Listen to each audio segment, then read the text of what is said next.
किसी परिवार में कोई पैतृक संपत्ति है और उस परिवार का मुखिया एक पिता है, तो क्या एक पिता उस पैतृक संपत्ति को बेचकर, जो कि सभी की संपत्ति है, जैसा कि आप जानते हैं कि पैतृक संपत्ति में सभी का अधिकार होता है,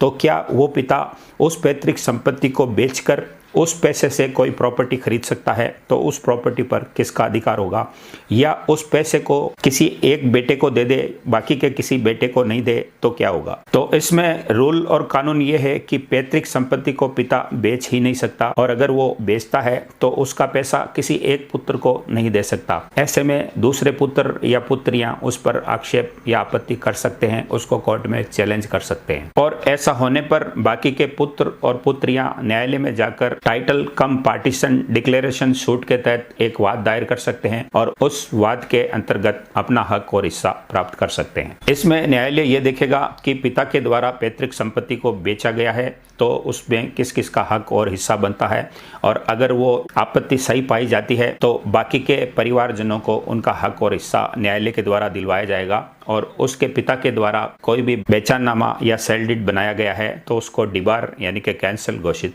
कर देगा।